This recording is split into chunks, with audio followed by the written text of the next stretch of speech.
Selanjutnya kita ke informasi kriminal ya. Ini seorang perempuan mengalami kecelakaan dan terjatuh di jalan saat berusaha mengejar jambret yang merampas ponselnya. Sementara itu 2 anak masing-masing berada di Jakarta dan Medan berhasil menggagalkan penjambretan ponsel milik mereka.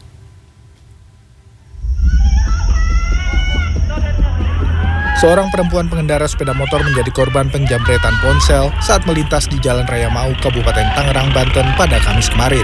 Usai dijambret, korban sempat berusaha mengejar jambret yang berusaha kabur dengan sepeda motor. Naas korban justru terlibat kecelakaan dengan pengendara lain dan terjatuh di jalan. Korban sempat meminta tolong ke warga sekitar, namun jambret itu masih bisa lolos. Menurut keterangan saksi mata pada Jumat siang, ponsel korban dijambret saat digantung dengan tali di lehernya. Korban telah melapor ke polisi dan kasus ini dalam penyelidikan Polsek Mau. Pengejaran jambret ponsel juga terjadi di Medan, Sumatera Utara. Kali ini justru dilakukan oleh seorang anak berusia 6 tahun. Ia mengejar jambret yang mengambil ponselnya saat ia berada di ruang tunggu sebuah kuil di Jalan Polonia Kamis siang kemarin. Bahkan saat jambret menaiki mobil dan pergi meninggalkan area parkir, anak itu terus mengejar dan berteriak minta tolong. Teriakan anak itu didengar pengurus kuil yang kemudian menutup pintu gerbang sehingga jambret tidak bisa keluar. Menurut pengurus kuil, jambret itu berjumlah 3 orang.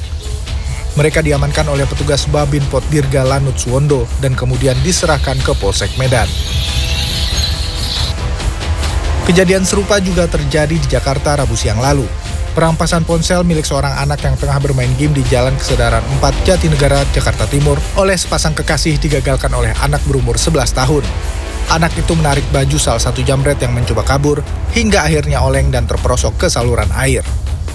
Namun para jambret itu berhasil lolos setelah menghilangkan barang bukti dengan membuang ponsel korban ke selokan dan mengancam warga yang mengepungnya. Kamis siang polisi menangkap pasangan jambret itu di rumahnya di kawasan Cipinang Besar Selatan, Jatinegara. Polisi juga mengamankan sepeda motor yang digunakan pasangan itu menjambret. Tim Liputan CNN Indonesia.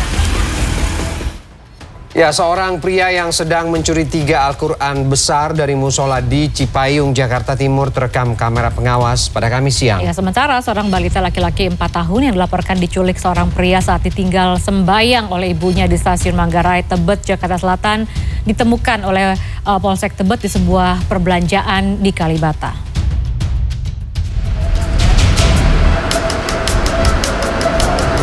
Awalnya seorang balita laki-laki berusia 4 tahun dilaporkan diculik seorang pria saat ditinggal sembayang oleh ibunya di Stasiun Manggarai, Tebet, Jakarta Selatan.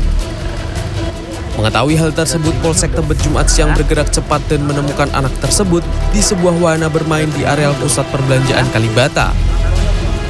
Peristiwa dugaan penculikan ini berawal ketika Erna dan anaknya bertemu dengan pelaku untuk menjalani bisnis jual beli telepon genggam.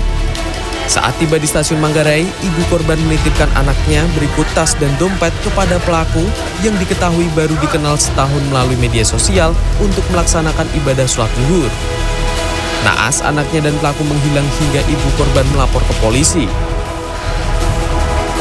Pasti kita lakukan penyelidikan, kita lakukan pengejaran terus Mbak, supaya kali ini tidak terulang lagi. Siapa tahu dia ada rangkaian motif-motif lainnya, ya. Tidak hanya mencuri atau penculikan atau apa. Saya ucapkan banyak terima kasih untuk Polsek Tebet dan Polresta Jakarta Selatan sudah membantu saya menemukan anak saya dan prosesnya itu tidak memakan waktu yang lama. Hingga saat ini kepolisian masih memburu pelaku yang sudah diketahui identitasnya. Masyarakat juga diimbau untuk lebih berhati-hati saat berinteraksi dengan orang baru dikenal, terlebih melalui media sosial.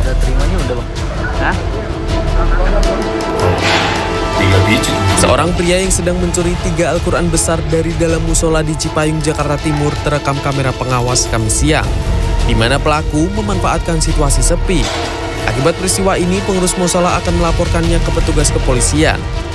Tim Liputan CNN Indonesia.